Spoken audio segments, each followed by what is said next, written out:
Fala, nação rubro-negra! O Mengão mostrou quem manda no Maracanã e venceu o Botafogo em um clássico eletrizante. Com um gol de Léo Ortiz e uma defesa sólida, garantimos mais 3 pontos e seguimos líderes no Carioca. A partida ainda teve confusão no final, mas o que importa é que o Flamengo segue forte e pronto para buscar mais um título. Vamos ver o que a imprensa está falando do jogo de ontem. Então já deixa o like, se inscreve no canal e bora pro vídeo. Luiz, técnico do Flamengo, está falando e a gente mostra ao vivo para vocês aqui no Troca. Falar do Varela é muito fácil para mim, porque adoro ele, foi meu companheiro e faz um jogo desse, num clássico, depois de uma semana sem treinar. Me deixa muito orgulhoso. O tipo de homem que nós temos aqui, de jogador que coloca o escudo acima de tudo. Ele passou por um momento difícil, o grupo ama ele, apoiou ele em todo momento. E ontem eu falei com ele para ver se ele estaria disponível em fazer essa função. Ele falou, eu já imaginava e claro que eu estou disponível, eu estou sempre para o que você quiser. Então é um tipo de jogador que o treinador ama ter. E que jogo que ele fez, que jogo, espetáculo, nota 10, e fiquei muito feliz pela disposição que ele teve no campo. Felipe, boa noite. Rodrigo Cerqueira, Grupo Globo. O gol da vitória hoje foi do Léo Ortiz, mais uma grande atuação dele, e numa semana que ele foi muito elogiado pelo Zico. Em uma entrevista, o Zico citou o futebol dele como encantador, enfim, não conhecia tanto, disse não conhecer tanto, mas que está encantado com o futebol dele. E ano passado tinha até uma alcunha que circulou nas redes sociais de chamá-lo de um camisa 10 da zaga, tamanha qualidade do Ortiz com a bola no pé principalmente. Queria que você fizesse uma análise do jogo do Ortiz, da fase, né? E desses elogios do Zico, tão importante, o maior ídolo da história do Flamengo, está observando tanto, e ele acaba fazendo um gol justamente na mesma semana, né? O Zico é muito especial. Ter o elogio do Zico para poucos é muito. Cara que ele é o maior de todos os tempos. É muito legal que o Zico participe, que esteja presente. Muitas das vezes ele vem no jogo, vem falar com a gente e muito importante pra gente que o Zico esteja presente, que nunca deixe de vir aqui frequentar, porque nós precisamos muito dele. E ele falou só a verdade. O Léo tá num grande momento. Desde que eu conheço ele tá nesse grande momento, é um grande jogador. Um zagueiro super inteligente, completo e com a bola no pé não preciso falar nada, vocês sabem disso, mas para mim é muito além do que com a bola no pé, são os detalhes do dia a dia dele, como ele se cuida, como ele treina, como ele pergunta, como ele tira dúvidas, como ele quer aprender e quer evoluir e tá nos detalhes de como ele perfila o corpo, de como ele cobre o companheiro. Então um jogador seleção brasileira, sem nenhuma dúvida. Então eu tô muito feliz de poder ter um jogador como o Léo no elenco. Boa noite, Felipe, aqui, Cidão Marinho da Litoral News. Queria falar sobre outro jogador que é o Danilo, né? Muita gente desacreditou na hora que ele chegou, hoje foi muito importante. Participou ativamente do gol do Léo Ortiz e ainda tirou uma bola em cima da linha, que você comentasse um pouco sobre a importância dele e o jogo. E só se me permite, eu vi que no final, depois de toda a confusão, você estava ali tentando segurar o Alex Telles, né? Vocês foram companheiros, inclusive, da mesma posição. Qual foi o papo ali naquele calor, nesse clima quente do fim do jogo? Obrigado.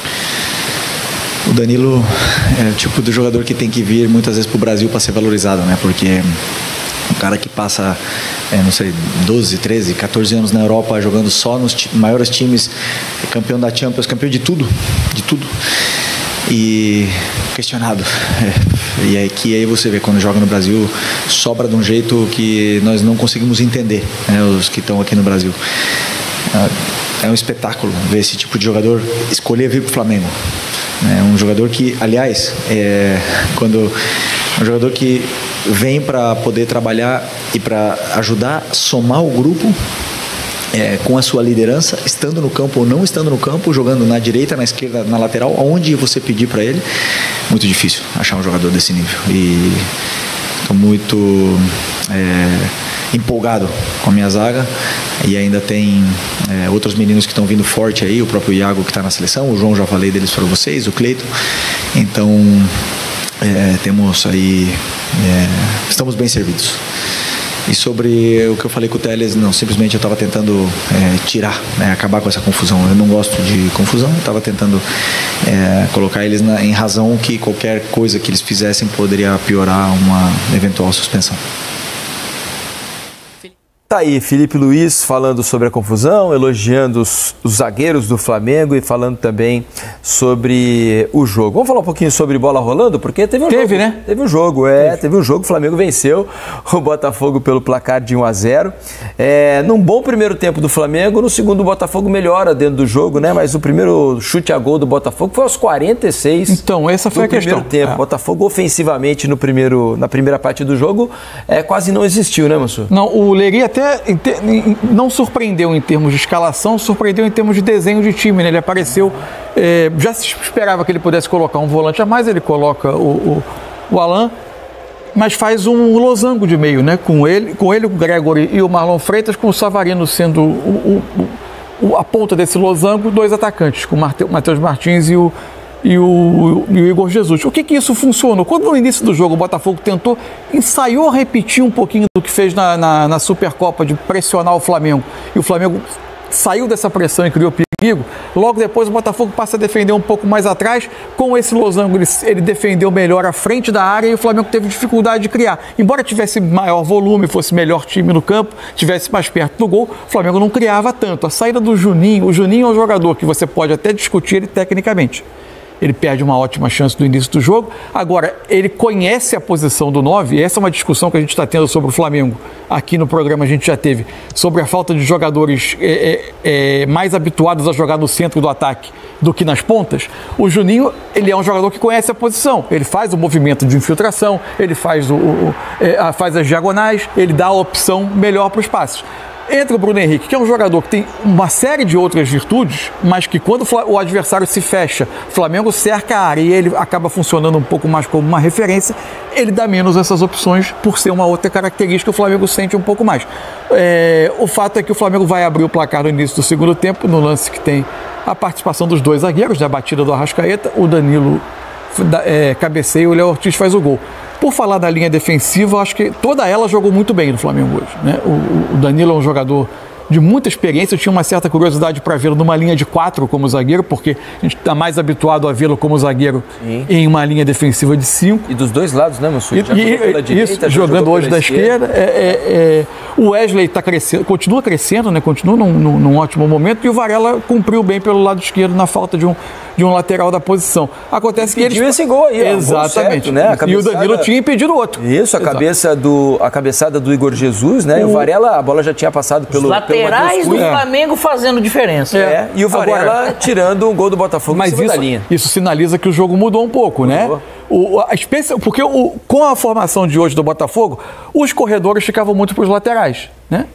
Mas e principalmente o Flamengo conseguindo do lado esquerdo, porque o Matheus Martins mais por dentro. A entrada do Cuiabano e do Matheus Ponte terminou também por questão física, mas também por característica, dá um pouco mais de agressividade. O Cuiabano dá muita força nessa chegada pelo lado. Saúde, né? Na área adversária. O Botafogo começou a encontrar um pouco mais do jogo. Teve também uma questão física no jogo. O Flamengo já na segunda parte um pouco sente. O Botafogo fez as 5 trocas dele quase ao mesmo tempo, né? Porque faz 2 na parada técnica e as outras 3 minutos depois. O Botafogo ganhou um fôlego no jogo e acabou exigindo que o Flamengo se defendesse. Ainda assim, em relação o Flamengo tem um certo padrão. Acho que o Flamengo tem questões ofensivas contra adversários que se fecham, e por essa questão de ter muitos jogadores de lado e menos jogadores que conheçam bem o centro do campo, que ainda é uma lacuna de elenco ali que pode causar alguma preocupação, mas é um elenco muito forte. Em relação ao Botafogo, apesar do crescimento no segundo tempo, acho que fica uma preocupação em relação a uma falta de estrutura, né? O Botafogo termina o ano passado com tudo muito redondo, sai o Arthur Jorge, saem muitas opções de elenco, saem 2 jogadores titulares importantes, e até agora os passos na direção de uma remontagem são muito tímidos. O Botafogo tem menos opção de banco e o Botafogo tem menos estrutura de jogo, porque está com uma comissão técnica que não será a comissão técnica para o restante do ano. Então tudo isso trava uma evolução de time que daqui a uma semana tem uma Recopa para jogar. A Recopa é o objetivo do Botafogo da temporada? Não, tem coisa mais importante à frente. Mas também não dá para negar que você atrasa um processo processo de formação de time. Fora que eu acho que título é título. Não, você não importa se é para jogar fora. De jogo, uma taça, né? Acho que o Botafogo, como instituição, assim, né? Falando sobre o Textor, teria que ter dado mais valor à Supercopa. Acho que a Recopa é mais uma taça. O Botafoguense poderia abrir o ano, por exemplo, com 2 taças, né? Já muda um pouco do astral. Não, o que eu quero dizer é o seguinte: mantém aquele espírito de equipe vencedora. Você tem razão. Então, acho que você não pode descartar ou tratar com desdém 2 taças que você não ganha, nunca ganhou. Perfeito. E já logo no início do ano botar mais 2 lá na sua sala de troféus. O que eu quero dizer é que nenhum desses 2 troféus vale você escolher qualquer treinador por pressa e desespero para você ter um treinador nessas competições. É mais importante o restante do ano. Agora, o processo poderia ser um pouco mais ágil, né? Para que não se chegasse a esse ponto ainda com essa incerteza. Isso inviabiliza o ano do Botafogo? Não. Mas não é porque ano passado funcionou com a chegada de um treinador mais adiante que você vai repetir a fórmula achando que esse é o jeito mais provável de te dar o retorno. Acho que é preciso combinar uma escolha consciente, com convicção, mas com um pouco de agilidade. Mas com um pouco mais de agilidade. Vamos ouvir jogadores na área de entrevistas do Maracanã. Léo Ortiz e Varela falaram por lá e a gente traz para vocês agora. Ali no final do jogo a gente viu um pouco a confusão de longe, a gente viu também que a arbitragem atuou, né, de forma rápida, inclusive dando os cartões ali. O que aconteceu dentro desse final de clássico? Bom, eu vou ser bem simples, porque é um assunto chato, ninguém gosta disso, ninguém gosta de confusão, pelo menos nosso time não vem para isso, nosso time vem para jogar, vem para ganhar os jogos. Ano passado, quando a gente sofreu 4-1, a gente zoou quando fez o gol, depois tomou os 4 gols, aí eles zoaram, a gente beleza, saiu de campo e é isso. Em alguns momentos tem que saber perder e aceitar. Hoje ninguém zoou ninguém. E a gente ganhou e simplesmente acho que um jogador deles foi tentar ir meio que para cima do Bruno no final. Aí o Gerson foi tentar apartar, o Gerson acabou sendo expulso por tentar tirar o Barbosa meio que de cima do Bruno, então, e aí começou a confusão, e aí vocês sabem o que desenrolou ali, tudo, aí fica todo mundo querendo pegar o outro e no fim ninguém pega ninguém e segue o jogo. Inevitável não perguntar sobre isso, né? O final acabou, não parecia o jogo que estava escalando para algo mais violento, mas acabou uma confusão generalizada no final. Qual foi teu ponto de vista ali, como é que foi? Não, sinceramente não sei o que aconteceu ali. Eu quero me focar no jogo, no grande jogo que nós fizemos. Não sei o que aconteceu aí, mas já parou, nós já falamos aí no vestuário que a vitória não tem que ser apagada por algo que aconteceu depois. Como se fosse para entrar no meio. Tá aí, então, ouvimos Léo Ortiz e Varela, né, falando sobre a confusão e tudo mais. Ô, Mansur, você queria que a gente mostrasse o gol do Flamengo de novo, né? Mostrar um detalhe. É uma observação interessante para ser feita. Porque o gol não saiu do nada, né? Claramente tinha uma instrução de que o Danilo fosse fazer um movimento bem interessante. Ele vai aparecer na segunda trave, mas olha onde ele está agora. Ele faz um movimento por fora, enquanto o Varela e o Bruno Henrique, os dois fazem bloqueios dos jogadores do Botafogo para liberar o Danilo. Agora, ele vai correndo por trás, ele saiu quase da meia-lua, faz esse contorno e o Varela e o Bruno Henrique bloqueando os defensores do Botafogo. Ali, né? Isso. O Bruno Henrique no Marlon Freitas. Isso. E aí o Danilo coloca o Léo Ortiz em condição. Uma pifada de cabeça, né? Uma assistência, né, cara? E a falta muito bem batida. O Arrascaeta sabia exatamente. E tem até uma imagem do Felipe Luiz, ele aponta pro banco. Deve ter vindo da comissão técnica a ideia de fazer a jogada. Boa jogada. Hoje em dia as comissões técnicas têm pessoas dedicadas a esse tipo de trabalho, de bola parada. Vale a pena. E isso dá ponto. Então já não há mais asteriscos na tabela de classificação. O Flamengo agora lidera nos critérios de desempate, tem os mesmos 17 pontos do Volta Redonda. O Vasco é o terceiro, 14, Sampaio Corrêa 13, Nova Iguaçu, quinto, também 13, e o Botafogo tem 12. O Maricá e o Madureira também tem 12, o Fluminense 11, o Boa Vista 10, Portuguesa 7, o Bangu 4. Lembrando que restam 2 partidas. Né? Todo mundo com 9 jogos, são 11 rodadas. A grande questão dos grandes que não estão na zona de classificação, o Fluminense se distancia, né? Só que o Fluminense tem 2 jogos contra times de menor investimento, ele pode até terminar 15, em 17. Né? Ele tem 11, pode terminar em 17, ainda assim precisa de uma combinação de resultado. O Botafogo, ele tem na última rodada o clássico com o Vasco, que como agravante é no meio dos 2 jogos com o Racing. Então a situação do Botafogo ela não é simples, não. A gente vai falar sobre isso. 32 do primeiro tempo. 32 do primeiro tempo. Fato é, prof, que o Flamengo ganhou de novo do Botafogo e é duro, né? Você fala assim, o Flamengo estava com alguns jogadores reservas, um time meio alternativo, mas aí a gente cai naquela história de novo do Flamengo. Caramba, mas tinha o Juninho, que acabou se machucando e saiu, entrou o Bruno Henrique. Aí tinha o Cebolinha, aí tinha o... Gente... O Michael depois. Problemas hoje... Quem? O Michael. Você tem o Arrascaeta, você tem o De La Cruz. Problemas hoje os dois times tinham, né? Sim. A diferença é que o Flamengo tinha melhores soluções para os seus problemas. O Botafogo tinha seus problemas, entrou com o Danilo Barbosa de zagueiro, tinha coisas complicadas a resolver. Mas é a diferença do time mais pronto do time que está se arrumando. Isso time que não tem técnico. E que nem técnico tem. Isso já tinha ficado claro no primeiro confronto entre os dois, pela Supercopa. Também ficou muito claro como o Flamengo está mais arrumado.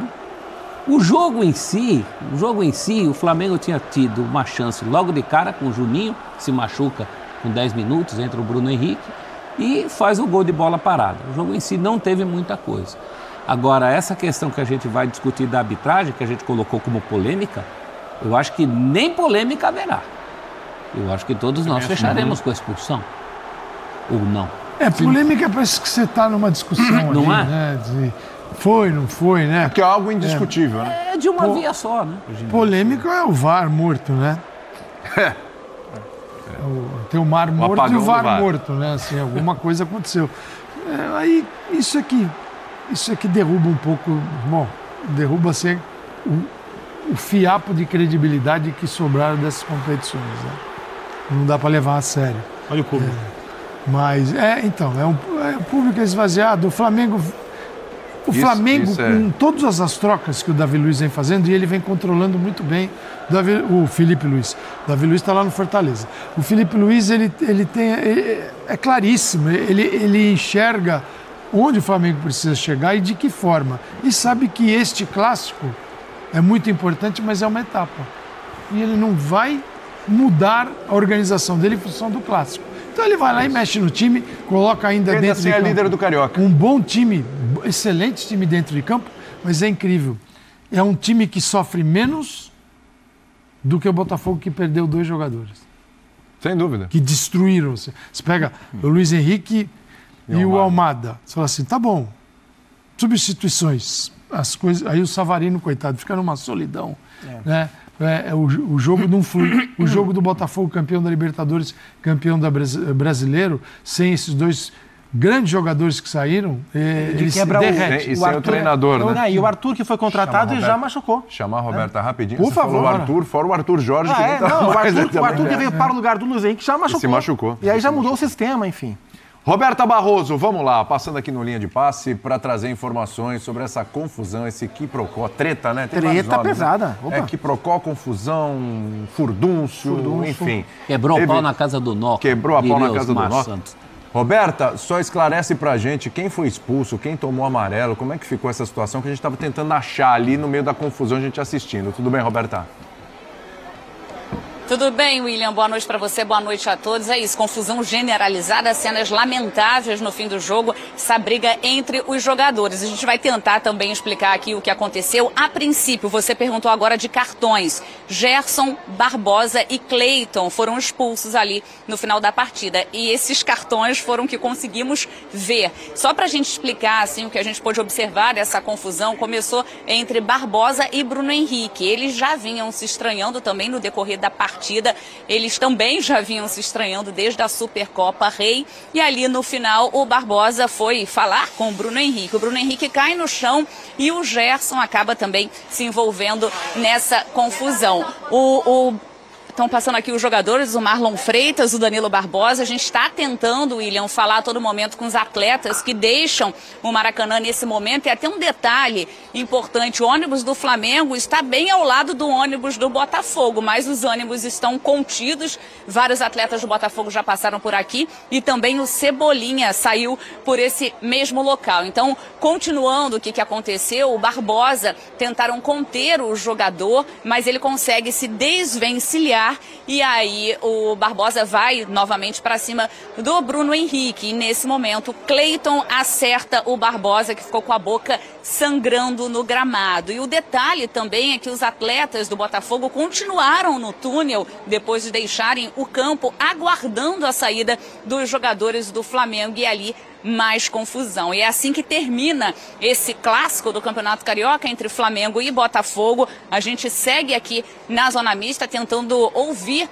as declarações de algum atleta do Botafogo, mas por enquanto ninguém quis parar, ninguém quis falar com a imprensa, mas esses cartões, William, a princípio foram os distribuídos e a gente continua, claro, atualizando a todo momento essa confusão e aguardando alguma declaração dos jogadores. E a gente só traz também que o Léo Ortiz, em entrevista até ao Sport TV, foi perguntado sobre essa confusão e ele falou assim: olha, a gente já sabe quem é o atleta que sempre começa essa confusão. Foi perguntado pelo repórter Edson, e quem é? Mas ele não falou quem era esse atleta, e é isso então. A gente segue. O Barbosa saindo aqui nesse momento. Eu vou pedir para o Gabriele mostrar o Barbosa nesse momento, deixando o Maracanã. Barbosa, vem aqui falar com a gente. Barbosa, como é que começou essa confusão? Se defende aqui, cara. Estão botando você como culpado. Gente, tá sem entendido. Olha, William, a gente tentou então aqui falar com o Barbosa e a gente pôde observar que ele está sem o dente. Ele foi agredido pelo Cleiton no gramado. O Barbosa passou aqui, até ameaçou, parece que ele ia falar, mas acabou deixando a Zona Mista. Algumas pessoas até aqui, os repórteres, falando com ele: olha, estão colocando você como culpado. Enfim, o Barbosa está ainda ali do lado do ônibus, inclusive do Flamengo, conversando com os seguranças, os atletas passando por aqui. O Vitinho foi chamado. Mas quem proibiu? Bom, os jogadores não estão querendo falar com a imprensa. A princípio, o Gregory falou que eles foram proibidos ali dentro, né, de passarem aqui e conversar com a gente. Então, por isso, nenhum atleta parou aqui para falar com a gente na Zona Mista e chamou muita atenção, William. Não sei se a gente conseguiu mostrar nas imagens quando o Barbosa passou por aqui e sem o dente. A gente observou lá naquele momento que ele tinha ficado com a boca sangrando depois dessa confusão com o Wesley, e aí o Barbosa deixando o Maracanã nesse momento. A gente vai ser em vão, me parece, aqui na Zona Mista, porque como eles foram orientados, não devem então falar com a imprensa. A gente segue por aqui, vendo o que está acontecendo. Falei que o Barbosa estava do lado do ônibus do Flamengo, agora ele não está mais, apenas os dois ônibus, um bem ao lado do outro, e o Barbosa acabou saindo por outro lugar e, claro, com seguranças. William, a gente segue acompanhando por aqui, qualquer coisa é só chamar. Não, tá ótimo, Roberta. É prioridade, tá? Você vai ficar por aí mesmo, daqui a pouco tem o Sport Center também, mas ainda no linha de passe, nessa reta final de linha de passe, se alguém falar alguma coisa, alguma declaração, algum dirigente, enfim, aí você pode chamar que a gente coloca aí no ar. E foi bom para esclarecer, porque a gente tava vendo a confusão, né? E até a gente vai voltar aí com as imagens da confusão. Obrigadão, Roberta. A gente falou, parece que foi um cartão ali pro Gerson, um cartão pro Barbosa. E ainda falei, teve um cartão ali, aí ela identificou, já foi pro Cleiton. Que foi quem acertou. Exato, foi quem acertou o Barbosa. E aí a minha impressão é que ele não tinha acertado, que o Barbosa tinha conseguido desviar, mas realmente acertou e pegou de jeito. Tá aí. Mas o Cleiton não jogou. Oi? O Cleiton não jogou. Exatamente, mas tava ali, né? Quando o jogo acaba, o Barbosa dá a peitada no Bruno Henrique. Aí o Gerson vem em defesa do Bruno Henrique. Aí forma-se o bolo, o goleiro, gente que não jogou, e o Barbosa leva um soco. Mas o Barbosa dá um soco também, viu? Naquela imagem ali dá pra ver que o Barbosa acerta alguém. E aí é que é o soco do Cleiton no Barbosa. Mas pegou de jeito, viu? E aí a briga no túnel. Né? Aí a hora que... Aí é uma loucura. Aí é segurança pra lá, segurança pra cá. Olha isso. No futebol... Como o próprio Joe Textor já falou, e a gente comentou aqui agora há pouco, e o Felipe Luiz também já falou, é um campeonato de preparação, né? Mas... Preparação pra quê, gente? Os jogadores parecem que não gostam muito de perder. Telecat? Preparação pro UFC. Telecat é do seu tempo. O Barbosa tá bem assim... Tá desnorteado, né? Tá desnorteado, porque ele tá desnorteado no campo, ele tá desnorteado no túnel, ele tá desnorteado depois que Infelizmente, nesses casos, assim, você quer equiparar e levar um de cada lado junto. Mas nem sempre você tem que fazer isso. Você tem que atribuir a culpa a quem é culpado mesmo, né? E nesse momento, ele é o cara que, por ele, essa briga não termina nunca mais. Não termina. No campo, fora do campo. Daqui a pouco ele está socando ônibus lá, volta a Roberta, e ele está socando ônibus. Então, isso é um negócio... Vamos ver como é que vai terminar.